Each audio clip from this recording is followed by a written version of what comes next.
Assalamualaikum warahmatullahi wabarakatuh dan selamat sore. Berjumpa lagi dengan saya Suwarni Damar, jurnalis Koran Sindo Makassar.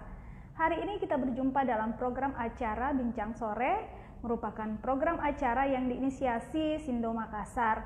Pada program acara ini kita akan menghadirkan beragam narasumber di setiap harinya dengan tema-tema yang berbeda. Nah, hari ini kita akan membahas bagaimana effort perbankan, bagaimana usaha perbankan dalam menghadapi tatanan new normal baru. Tentu bersama saya nanti kita akan bersama narasumber yang sudah ahli dan pakar di bidangnya. Dan narasumber saya ini sangat istimewa juga. Beliau adalah Regional CEO dari Bank Mandiri Kanwil 10 Sulawesi dan Maluku, Bapak Angga Hanafi. Biasanya saya panggilnya Pak Angga. Nanti bersama beliau kita akan sharing dan memberikan literasi kepada para netizen, khususnya para followers dari Sindo Makassar, bagaimana sebenarnya peran perbankan dalam menghadapi tatanan new normal baru, lalu bagaimana peran perbankan dalam menghadapi masa pandemi COVID-19 yang tentunya juga memberikan dampak besar terhadap keberadaan operasional perbankan yang ada di seluruh Indonesia. Nah, Bank Mandiri ini merupakan salah satu bank BUMN yang tentu memiliki komitmen untuk memberikan pelayanan terbaik bagi nasabahnya, khususnya yang ada di wilayah Sulawesi dan Maluku. Nanti beliau, Bapak Angga, yang merupakan Regional CEO dari Bank Mandiri Kanwil 10 Sulawesi dan Maluku, akan berbagi kisah, akan berbagi edukasi kepada kita bagaimana sebenarnya posisi perbankan dan apa sebenarnya yang sudah dilakukan. Seperti sebelumnya kita ketahui bahwa perbankan telah memberikan sejumlah relaksasi kepada debiturnya untuk mendapatkan keringanan cicilan dalam pinjaman mereka. Nah, tentunya untuk tidak berlama-lama lagi sama Bapak Angga selaku Regional CEO Bank Mandiri Kanwil 10 Sulawesi dan Maluku. Bersama beliau juga tentu banyak hal yang akan disampaikan. Assalamualaikum warahmatullahi wabarakatuh, Pak Angga. Waalaikumsalam warahmatullahi wabarakatuh, Mbak Wani yang cepat membahas. Pak, gimana suara saya? Kedengaran jelas ya, Pak, dari sana? Jelas. Alhamdulillah. Apa kabar, Bapak? Baji, baik. Alhamdulillah. Semoga kita sehat-sehat selalu ya, Pak. Amin ya rabbal alamin. Iya. Pak, ini kan kita menghadapi pandemi COVID-19, lalu kemudian masih dalam masa COVID-19 ini, kemudian kita akan beralih ke masa tatanan new normal baru. Nah, sebenarnya bagaimana sih kesiapan dari Bank Mandiri sendiri, Pak, dalam menghadapi tatanan new normal seperti ini? Oke, makasih Mbak Warni ya. Iya, jadi Pak. Mandiri itu sejak awal pandemik ini mulai ada dan di step sama Pak Presiden ya di awal Maret, Iya, Pak. kita mulai melakukan protokol persiapan dulu untuk COVID-19. Iya. Mulai dari bulan Maret kita cabang-cabang mulai diatur, ada physical distancing-nya. Iya. Kalaupun mau masuk harus cuci tangan, kita sediakan keran air di semua pintu banking hall, terus sanitizer di setiap kontak dengan pegawai kita segala macam, sampai membuat sekat teller di counter teller, counter CS, pegawai kita juga kita fasilitasi antar jemput rumah ke kantor, multivitamin, kita support semua biar daya tahan tubuhnya bagus dan merasa aman, baik nasabah maupun juga karyawan. Iya, Pak. Nah, sekarang masuk new normal ya. Nah, biasanya masih ada orang yang beranggapan kalau new normal itu kayak balik lagi seperti normal zaman dulu. Iya, padahal ini adalah kenormalan yang tidak normal, alias new normal. Iya. Nah, di normal ini Mandiri melaksanakan protokol-protokol tadi tetap ya, melaksanakan dengan disiplin, termasuk juga sampai karyawan-karyawan yang mau pulang ke rumah ya, itu kita jagain protokolnya. Jadi kita buatkan video protokol sampai ke rumah seperti apa, terus juga cara berinteraksi dengan keluarga dan lain sebagainya. Nah, terus di era new normal ini dari sisi bisnis Bank Mandiri juga kita rubah.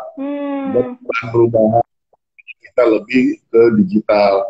Oh, Jadi digital kita enhance. Contohnya yang udah kita launching itu mandiri online ya. Jadi mulai pada saat pandemi sama sekarang percepatan new normal, limitnya dinaikkan, limit hariannya ya bisa sampai 500 juta, terus fitur-fiturnya juga ditambah. Sekarang juga untuk top up e-money juga bisa lewat yang Android sama iOS. Terus juga kita untuk membuka rekening, inisiatif menghadapi era new normal ini kita punya namanya online onboarding. Jadi buka rekening nggak mesti cukup akses ke mandiri.co.id atau scan QR code.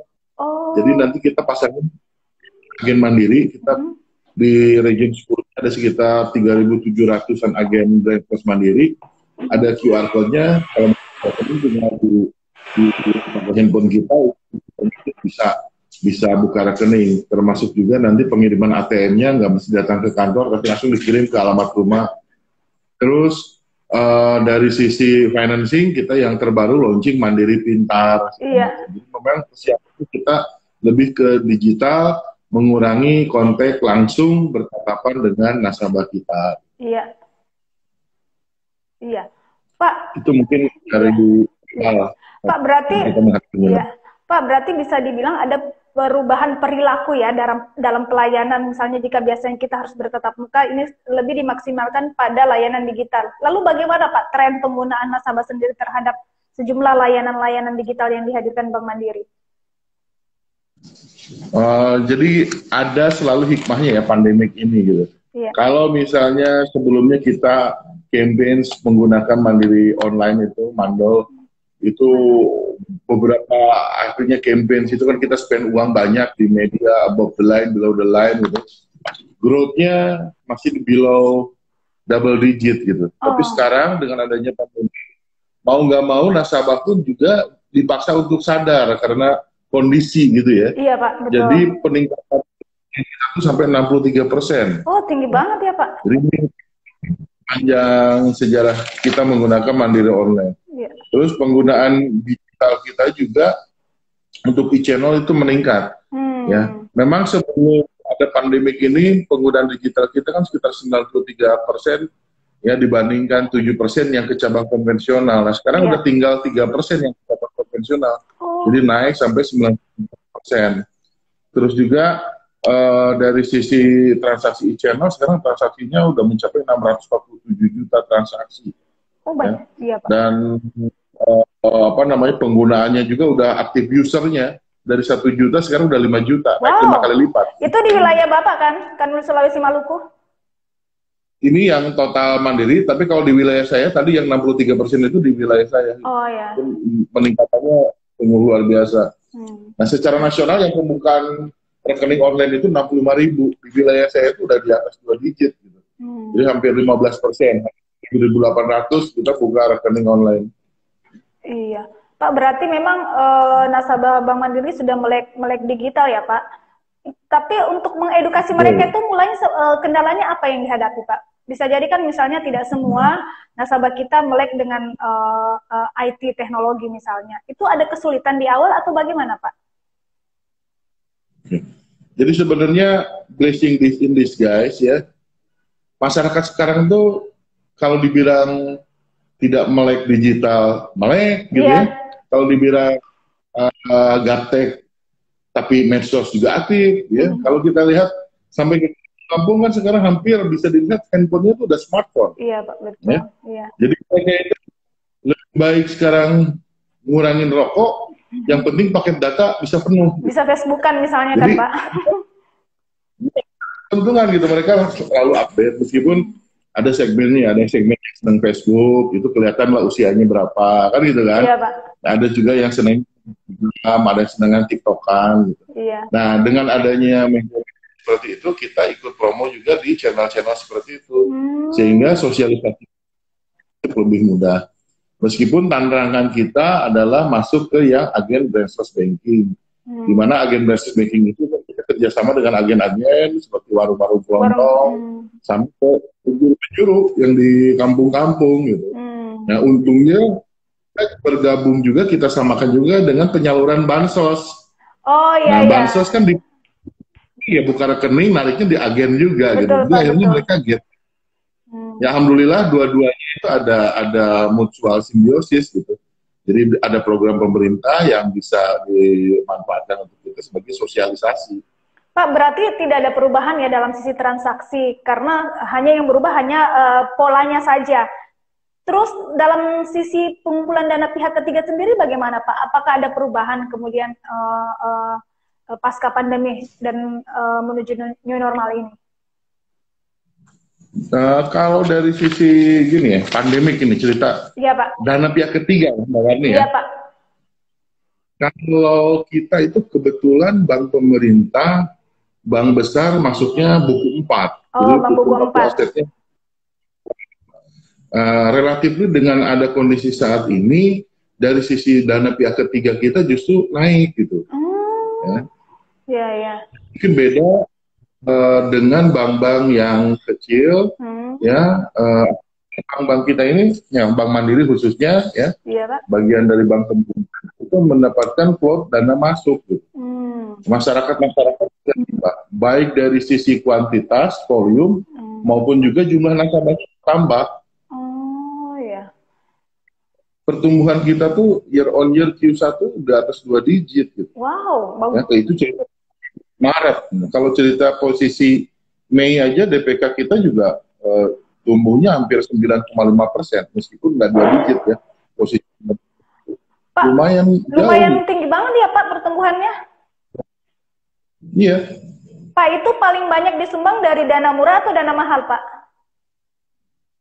Nah, kalau kita kebanyakan dari dana murah. Oh, jadi nasabah kita itu sekarang 2.160.000.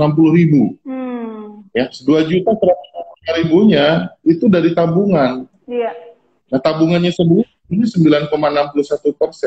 Wow, tinggi juga ya. Kita backbone-nya dari tabungan. Karena tadi ya, orang menabung, orang dipermudah untuk menabung, dan transaksional. Lewat Mandiri Online, kita banyak, edisi kita banyak, agen brainless kita banyak, kemudahan untuk bertransaksi sangat difasilitasi. Iya. Itu yang membuat peningkatan dari sisi tabungan. Meskipun dari sisi pebisnis, giro juga kita tumbuh, tapi memang tumbuhnya tidak seperti tabungan. Ya, nasabah deposito juga kita tumbuh 4,8%. Jadi 18.860. So far dari sisi DPK kita hampir bisa dikatakan alhamdulillah nggak ada masalah dengan era pandemi ini. Berarti masyarakat di wilayah Sulawesi dan Maluku ini nggak terpengaruh pandemi ya Pak dalam sisi keuangannya, karena tumbuh semua Pak dari sisi DPK yang Bank Mandiri miliki. Sebenarnya gini ya, Sulawesi ya pada umumnya dan Sulawesi Selatan, kalau kita melihat makronya ya, pertumbuhan ekonomi itu kan jauh di atas rata-rata ekonomi nasional. Betul Pak. Kemarin normal aja 2019 ekonomi nasional tumbuh 5,02%. Di Sulawesi rata-rata, saya pegang Sulawesi dan Maluku ada 8 provinsi. Iya. On average itu di angka 7%. Sulawesi Selatan itu di angka 6,4% pertumbuhan. Q1 ketika mulai ada pandemik berasa pertumbuhan ekonomi kita itu Indonesia di angka sekitar 2,97%. Iya. Di Sulawesi Selatan di angka 4,5%. Jadi masih tumbuh positif tinggi. Meskipun di Q2 ini kan yang mulai berasa akan ada negatif. Kemarin prediksi Ibu Menteri kan sekitar 3,7% ya, di Q2. Ya, kalau misalnya bayangan saya sih analisa mungkin Sulawesi Selatan belum akan negatif, masih tetap positif meskipun akan turun dari 4%. Iya. Jadi saya masih yakin lah karena struktur perekonomian di Sulawesi Selatan memang beda dengan di Jawa atau di Jakarta.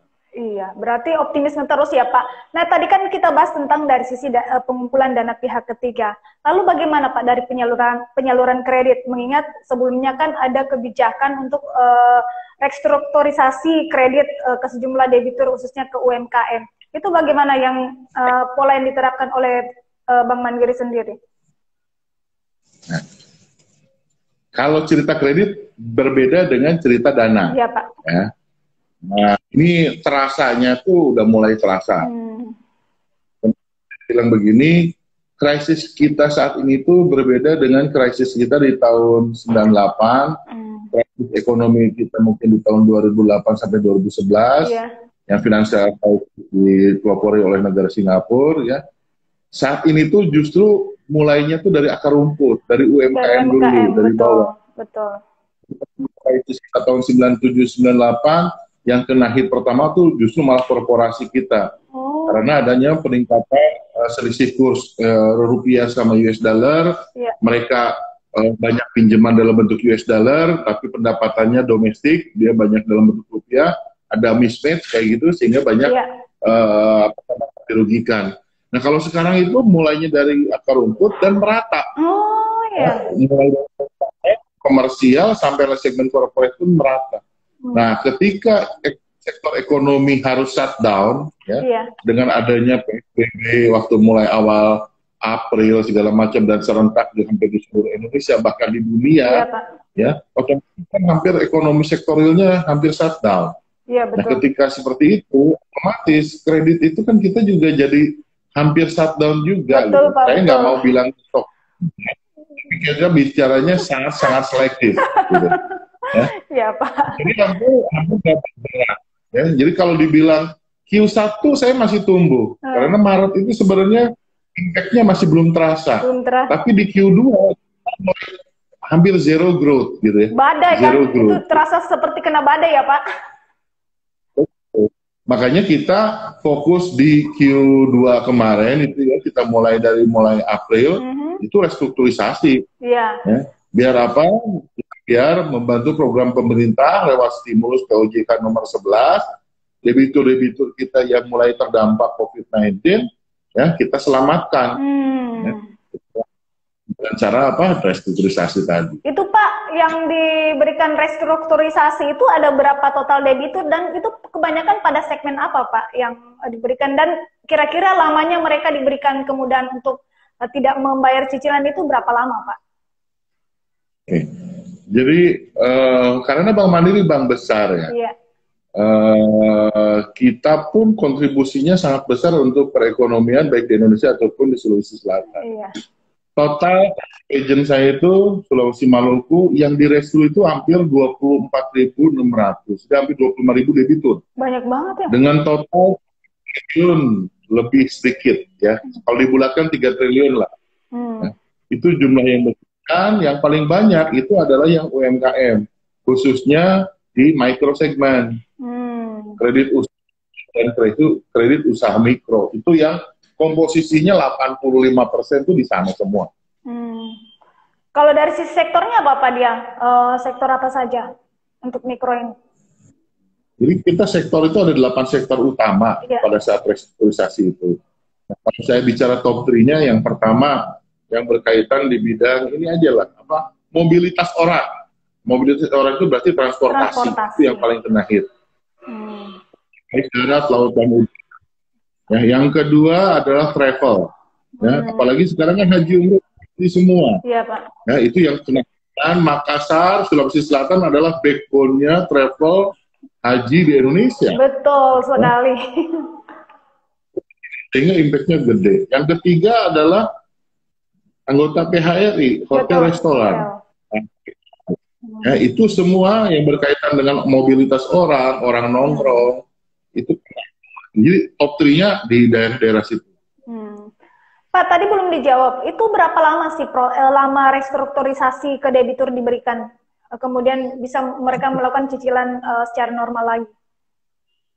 Jadi restrukturisasi yang kita lakukan kan sesuai dengan POJK 11. Ya. Meskipun teknis detailnya dari OJK menyerahkan kepada bank masing-masing. Ya. Di kita itu melakukan penangguhan angsuran pokok dan bunga selama 1 tahun. Oh, 1 tahun. Ya, jadi sampai dari Maret 2020 sampai 2021, dan otomatis jangka waktu kreditnya pun diperpanjang sesuai dengan penangguhan.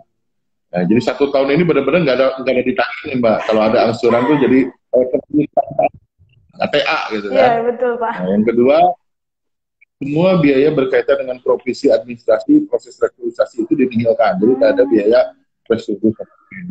Iya. Nah, mudah-mudahan itu sangat membantu para debitur kita dalam pandemi ini. Iya, Pak, itu kan salah satu yang dilakukan adalah itu restrukturisasi pinjaman. Lalu tadi di awal Bapak menyebutkan bahwa telah di-launching namanya Pintar. Itu apa sih sebenarnya Pintar itu, Pak? Apa manfaatnya terhadap UMKM? Oke, jadi sekarang mulai akhir Juni ya, itu kebetulan Bank Himbara dipercaya oleh pemerintah RI untuk melaksanakan stimulus yang kedua. Jadi kalau stimulus yang ke-1 itu berkaitan dengan restrukturisasi kredit lewat POJK. Nah, kita itu sekarang tahap kedua adalah PEN, pemulihan ekonomi nasional. Nah, mungkin teman-teman sempat dengar kemarin Bank Himbara itu diinjek dana pemerintah 30 triliun. Bagian nah, 10 triliun itu bukan dana kritis, ya, dana yang harus dikembalikan ke pemerintah, ada akuntabilitas dari kita, tapi di satu sisi juga kita untuk mendorong sebagai lokomotif pertumbuhan ekonomi pasca era new normal ini, biar UMKM ya dengan mulai adanya pelonggaran PSBB, udah mulai ada transisi ke new normal, biar hidup lagi toko-toko yang sudah mulai buka. Nah, jadi kita bisa melakukan top up kredit atau akuisisi baru atau penambahan limit. Yang diri Pintar adalah satu aplikasi yang khusus di segmen mikro. Pintar itu pinjaman tanpa ribet. Kenapa nggak ribet? Pintarnya itu apa? Kok mandirinya pintar loh. Pintar itu adalah mampu tanpa ribet. Jadi nasabah nggak perlu datang ke cabang, nggak perlu datang ke unit mikro kita. Cukup kontak tim kita, nanti tim sales kita, MKS, datang dengan aplikasi yang dibawa dalam bentuk gadget.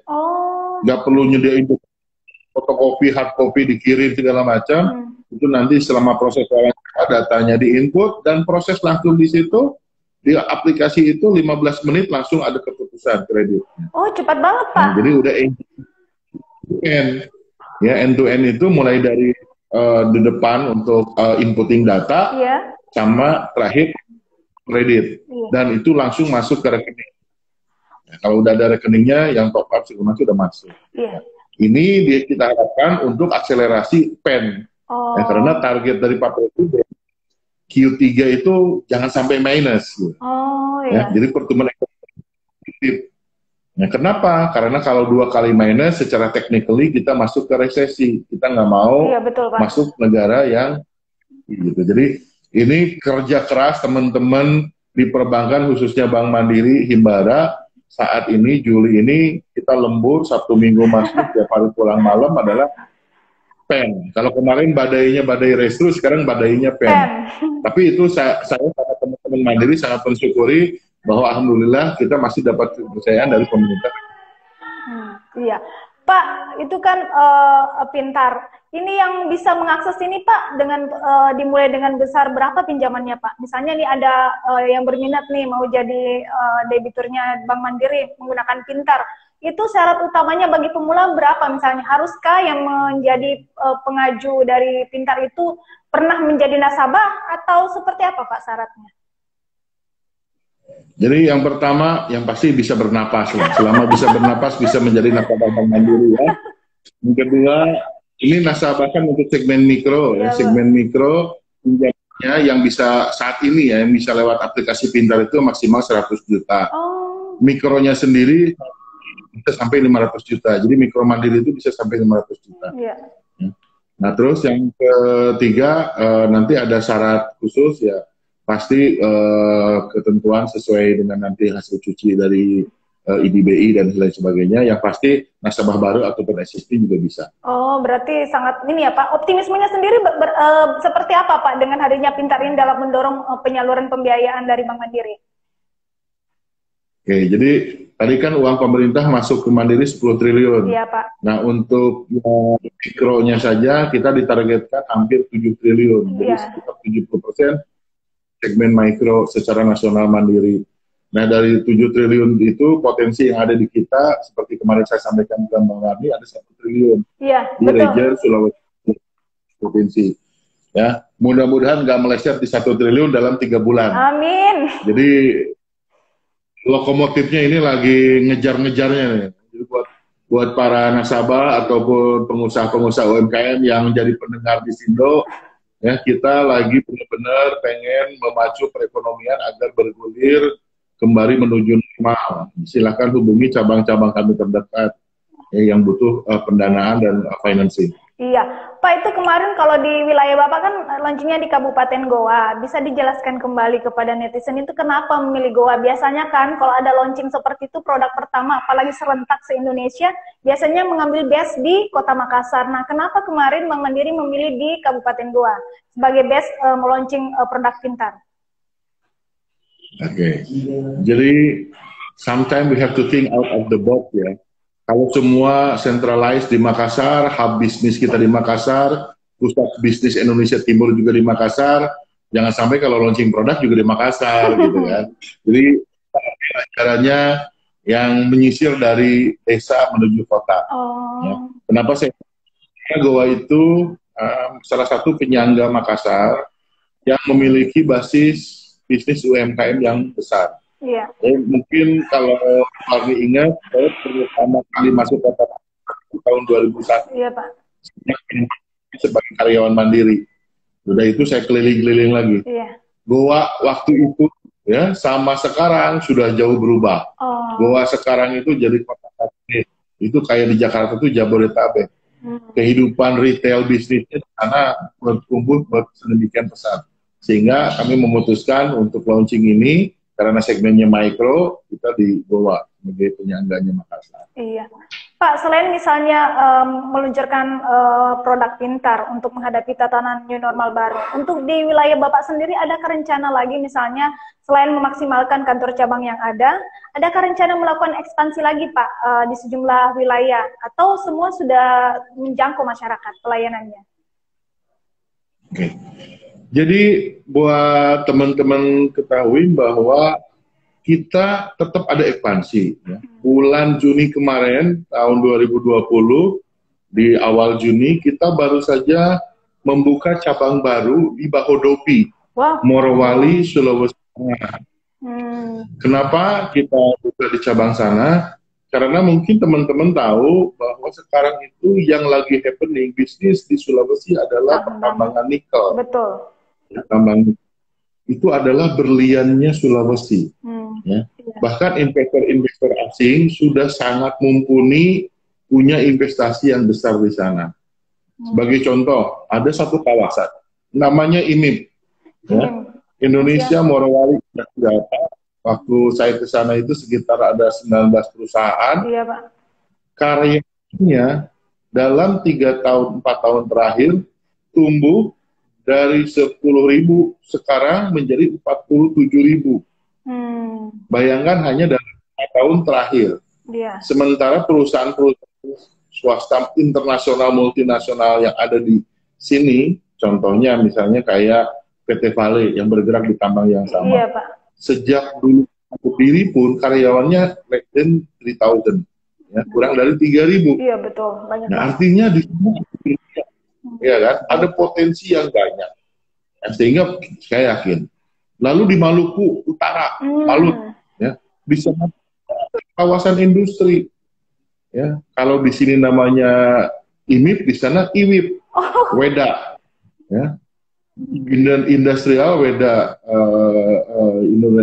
Industrial Park, ya, Indonesia Weda Industrial Park. Iya. Ada juga di Pulau Ambon di bawah, ya, itu. Kenapa? Karena nikel itu ekosistemnya diolah itu menjadi litium. Betul. Dan kandungan litium 3 terbesar dunia itu ada di Indonesia. Jadi ini bisnis masa depan. Kalau besok lusa semua mobil pakai listrik, jadi semuanya hybrid, sepeda hybrid, mobil hybrid, semuanya pakai hybrid, ya, semuanya serba dicas. Itu bahan dasarnya ada di Pulau Sulawesi ini. Dan itu peluang yang ditangkap oleh Bank Mandiri. Optimis gitu, makanya kita tetap tumbuh. Termasuk juga kita tumbuh hanya dari konvensional brands, tapi kita tumbuh yang melalui the lowest channel, yaitu unbankable, kita ambil lewat branchless banking. Gak mesti buka cabang, kita partnership sama agen, agennya tumbuh, ya kitanya pun tumbuh. Iya, Pak, ini ada yang tanyakan, gimana sih caranya kalau mau menjadi agennya Bank Mandiri? Nah, mudah sekali ya.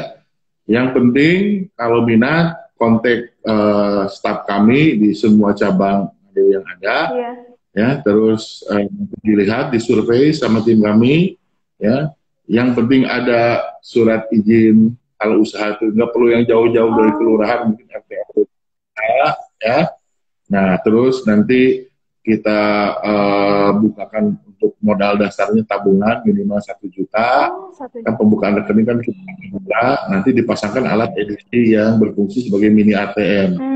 Nah, di situ nanti bisa berlaku seperti cabangnya Mandiri. Oh, Bisa buka rekening, iya. bisa buka rekening di agen. Jadi yang punya agen, misalnya Mbak Warni punya warung kelontong nih ya, Iya.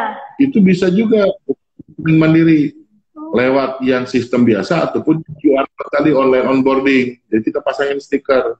Lalu yang kedua bisa tarik tunai. Oh. Jadi kayak ATM, bisa juga nyambung. Ya, agen-agen kita yang ada di misalnya Indomaret, Alfamart. Terus juga bisa payment, bayar BPJS, token listrik, pulsa, segala macam. Nah, di kita ada sharing revenue-nya. Oh iya, iya. Jadi setiap transaksi itu 40. Nanti ada yang buat agennya. Contohnya kalau Mbak Warni jadi agen, satu transaksi buka biasanya dihargain 10.000 gitu ya.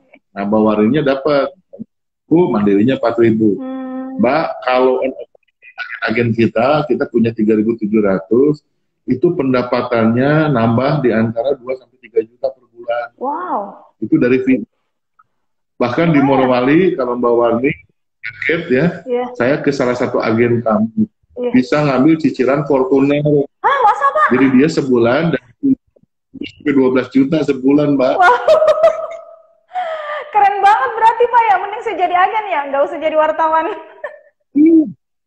Ya, bayangin ya, kayak di kelasnya Morowali itu, jual rokok aja harganya lipat. Wow. Pak, nah itu... Jadi yang namanya ngisi pulsa segala macam bisa dipakai agen kita. Pak, berarti tidak ribet banget ya kalau mau jadi agen, hanya tinggal menyiapkan misalnya modal minimal 1 juta, dengan izin usaha yang memang sudah terlegalisir, itu sudah bisa? Itu pemasangan mesin edisinya ribet nggak Pak? Atau misalnya semudah seperti Pintar gitu? Oh, gampang lah Mbak, nggak ribet. Nanti kan yang masang tim kita, yang sosialisasi para penggunanya tim kita, memang prosesnya mungkin SLA kita 2 minggu ya untuk pemasangan edisi ini. Karena yang minat banyak Mbak. Jadi kita barang edisi itu antri. Jadi kita itu antrian pipeline lebih dari 1000-an lah. Sekarang yang lagi minta. Jadi bahkan serunya tuh gini, misalnya ada yang usaha buka nasi uduk, nasi uduknya PSBB berhenti, tapi agen beres backingnya masih jalan. Karena apa? Kita lewat dia transfer buat anaknya yang ada sekolah di Bandung atau di Jakarta, lewat dia. Karena kan bisa transfer juga segala macam. Berarti memudahkan banget Pak ya agennya. Berarti tahun ini kira-kira optimisme Bapak sendiri penambahan agen berapa kira-kira? Lalu misalnya kan begini implikasinya ketika misalnya kita menambah agen, berarti ada misalnya upaya untuk mengurangi pembukaan cabang, karena Bapak tadi bilang bahwa kehadiran agen itu hampir sama dengan mini perbankan. Itu apakah ada koreksi misalnya akan mengurangi ekspansi misalnya di beberapa daerah lain, kemudian hanya memaksimalkan dari agen yang sudah dimiliki saat ini? Jadi kita setiap tahun ya, baik sebelum pandemik, saya mulai masuk 2018, kita ada 2 strategi dalam hal network, yaitu optimization sama expansion plan.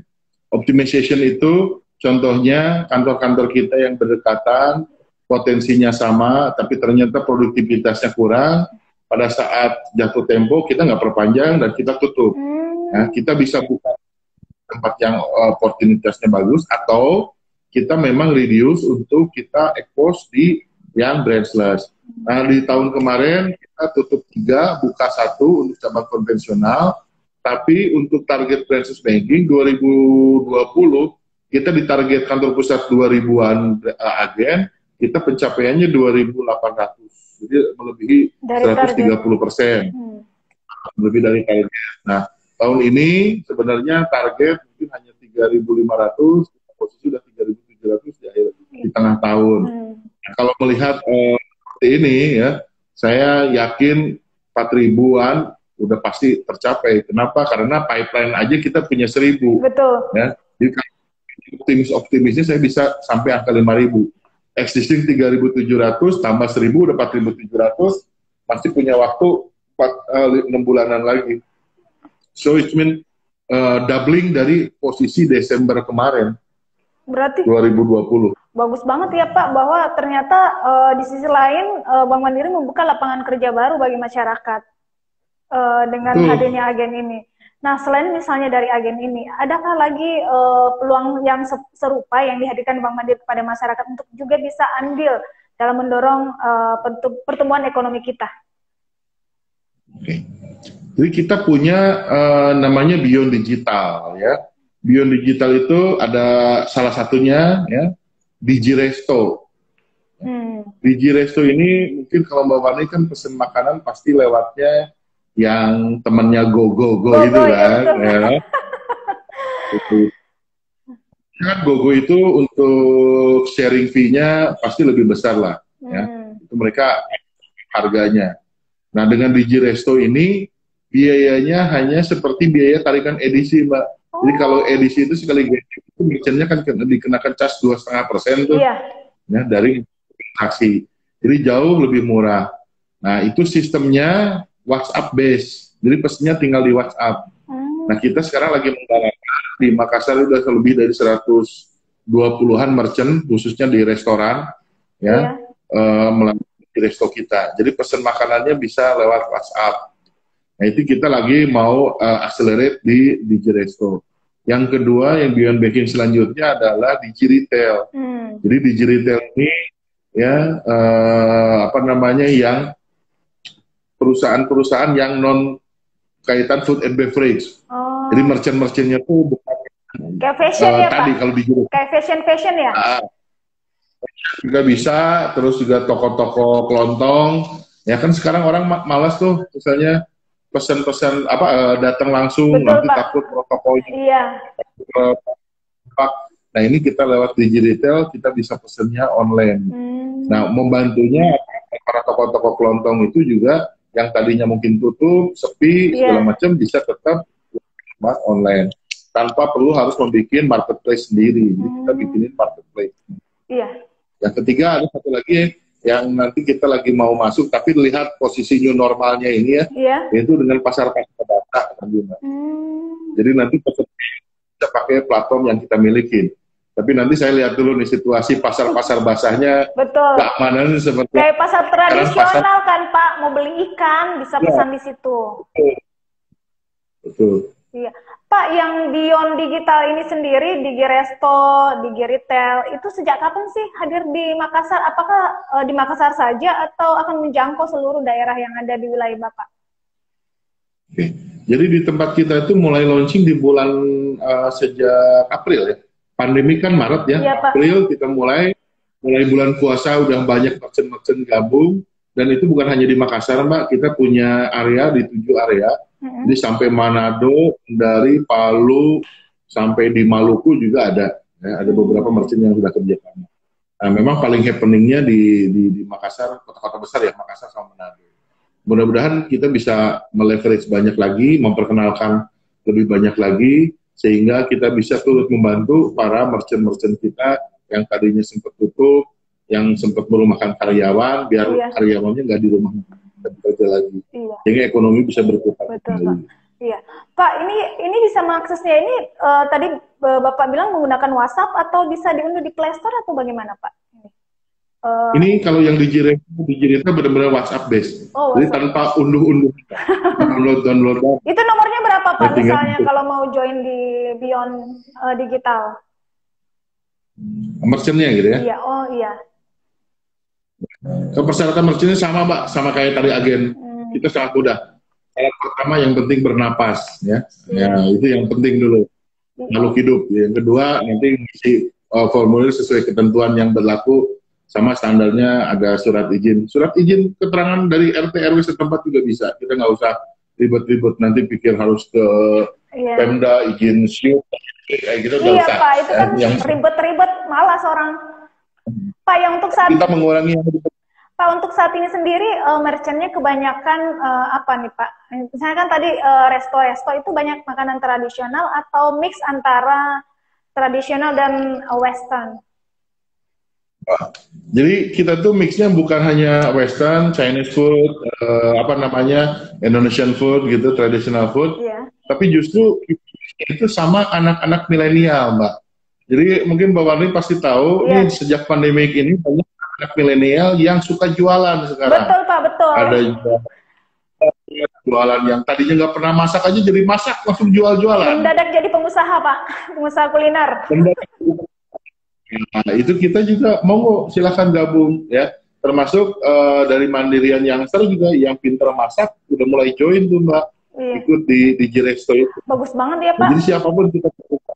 Dan saya bilang gak usah banyak ribet-ribet dari sisi administrasi, Iya. yang penting coba dulu, Iya. karena ini kan barang baru, Betul. coba dulu, untuk ekonomi buat teman-teman semua kita udah senang. Iya. Saya nggak mikirin profit dulu lah. Betul Pak. Nomor 7. Berarti semangatnya bagus sekali untuk mendorong pertumbuhan ekonomi. Ini Pak, ada yang komen nih dari Warkop Dengsija Beverly. Terima kasih Bank Mandiri sudah mendorong kami pedagang retail untuk memperoleh kredit yang berkecukupan. Rupanya memang benar-benar ya Pak. Gitu ya, waktu sebelum pandemi itu saya paling enak itu habis sepedaan, habis jalan motoran tuh nongkrongnya di sana. Oh. Tapi sejak saya datang gitu, jadi nggak ada tempat buat saya itu. Oh, gitu. Jadi laku terus. Pak, jangan-jangan ini jadi agennya juga nih Bank Mandiri nih, selain jadi debiturnya. Bukan agen juga Pak ya? Bisa. Jadi agen, karena tempatnya enak, makanannya enak, cemilannya. Saya suka cemilannya. Iya. Pak, ini ada yang tanyakan juga nih. Ini kan trennya digital-digital. Terus bagaimana jaminan ke nasabah sendiri untuk menjamin keamanan transaksinya, Pak? Karena kan sekarang juga lagi tren namanya cybercrime. Itu gimana Bank Mandiri menjaga keamanan nasabah dalam melakukan transaksi digital? Oke, jadi secara gambaran umum bahwa Bank Mandiri itu sekarang punya beberapa divisi khusus yang memang fokusnya untuk jagain electronic banking kita, iya, Pak. Termasuk dari percobaan para hacker. Ya. Iya. Jadi kita orang bahkan konsultan, jadi ada double konsultan Indonesia dan luar negeri yang khusus untuk selalu ngetes. Setiap kita ada launching, kita termasuk dari hacker juga. Jadi hacker itu harus ngetes juga. Ya. Ya, setelah itu kita ada divisi khusus yang memonitor. Jadi kita punya semacam alert system. Termasuk juga untuk kita para nasabah, ya, kan kita pakai notifikasi itu. Iya Pak. Jadi kalau ada sesuatu di luar behavior kita, itu langsung ada alert. Kita lewat SMS. Saya transaksinya di Makassar. Iya. Tahu-tahu besok ada transaksi di Singapura, itu pasti ada alert dulu. Iya, betul. Tahu-tahu ada transaksi di toko emas, itu pasti ada alert dulu. Oh, ada pemberitahuan. Dan ketika alert itu ya, langsung kita hubungi 14.000, itu langsung otomatis kita bisa diblok dulu transaksinya, nanti dilihat kalau memang ada indikasi, kita langsung full garansi 100% dikembalikan. Berat. Jadi kita keamanan, ketika kita masuk ke digital, justru keamanan itu jadi nomor 1 buat kita. Iya, Pak, lalu kemarin kan beberapa waktu lalu ada Bank BUMN juga berhasil dibobol dalam modusnya itu skimming. Itu untuk Bank Mandiri sendiri bagaimana menjaga agar tidak terjadi hal serupa ke nasabah? Apalagi kan kemarin bahwa seluruh ATM sudah menggunakan chip untuk menjaga keamanan lebih meningkat. Itu bagaimana tipsnya Bank Mandiri sendiri dalam menjaga agar terhindar dari skimming? Oke, jadi kalau skimming itu kan sebenarnya modus lama, bukan barang baru ya. Memang kalau saya lihat historical, skimming itu banyak terjadi di daerah-daerah kota-kota besar dan pariwisata. Iya, Pak. Biasanya yang paling banyak itu di Bali. Oh, ya. Iya. Dan mafianya justru bukan orang Indonesia. Itu banyak kan orang-orang ya, untuk skimming itu. Selama ini sih alhamdulillah di region 10 Sulawesi Maluku aman, belum ada satupun ya, yang banyak itu terjadi di kota-kota besar seperti di Jakarta, Surabaya dan Bali. Itu 3 tempat itu. Nah, untuk pengamanannya sendiri sekarang hampir semua ATM kita dipasangin alat anti skimming. Nah, juga ada skimmingnya. Nah, yang kedua kita CCTV selalu kita cek posisi CCTV-nya seperti apa, karena bisa jadi ada orang tuh ngegeser posisi CCTV dan lain sebagainya. Iya. Kan gitu. Betul. Terus kita punya vendor, ada 3 vendor yang selalu datang sesuai SLA. Dia bukan hanya ngisi uang, memantau kebersihan, tapi memantau juga alatnya ada. Ya, karena di beberapa kejadian yang dulu alat skimmingnya yang dicopot sama mereka. Oh gitu ya Pak. Iya. Iya. Pak, ini ada yang tanyakan lagi nih. Kalau misalnya kondisinya biasa di ATM narik duitnya masuk kembali itu lapornya kemana dan biasanya itu berapa lama misalnya baru kemudian duitnya dibalikin kalau benar-benar ketelan Pak? Oke, yang pertama kalau lapor jangan ke RT RW, pasti nggak nyambung ya. Lapornya pasti harus ke pihak Bank Mandiri dong, ya no? Ya. Nah, Nomornya Pak, dulu. nomornya berapa Pak? Nomor call center yang bisa dihubungi pada saat kejadian itu di nomor berapa? Kalau call center 14.000 ya. Tapi kalau misalnya lokasi ATM-nya dekat dengan cabang, mau datang ke cabang. Kalau itu jam operasional cabang. Iya. Ya, karena kalau ATM yang lokasi nempel dengan cabang, biasanya bisa langsung dibuka di cabang. Iya. Tapi kalau ATM-nya pabrik itu yang vendor base, ya ke 14.000, itu waktu SLA-nya 7 hari. Karena maksimal itu tiap kan ada yang ngisi terus. Iya. Gitu. Iya. Pak, tadi kan kita ngebahas terlalu serius banget nih, padahal kan ngobrol seru Pak secara bisnis. Saya mau bahas personal nih. Pak Angga ini kan di masa pandemi ini, COVID ini bugar terus nih. Tipsnya apa sih Pak? Kok bisa bugar terus nih Pak di tengah pandemi COVID-19 ini? Tipsnya itu ya harus bahagia. Bahagianya itu dengan cara kalau bahagia kita bisa imunnya turun, ya toh? Iya. Kalau imunnya turun bisa gampang kena penyakit. Cuman untuk bahagia itu gimana, kan gitu kan? Iya Pak, betul. Karena untuk bahagia itu nggak gampang, ya. Iya. Nggak gampang. Ada orang misalnya menghadapi satu masalah, langsung dengan stres. Iya. Ya? Langsung foto, wah nyari tahu dulu, bener nggak sih? Ngomongin sama, ya kan? Iya, itu tambah stres. Ya? Jadi kalau misalnya ada suatu hal atau misalnya masalah, digest aja dulu, tenangin dulu aja. Ya? Cooling down. Ambil kita mikir. Cooling down Pak ya. Nah, yang kedua, biar kita tetap bahagia, kita harus bisa pelampiasannya kemana.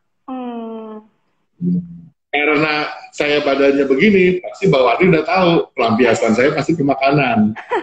Makanan ya, dan motor gede aku lihat, Bapak gemar naik motor gede touring. Jadi harus ada hobi yang buat kita melampiaskan, biar kita tetap bahagia. Gitu ya Pak. Kalau salah iya. Nanti bisa istri kedua dan istri ketiga nanti. Jangan Pak.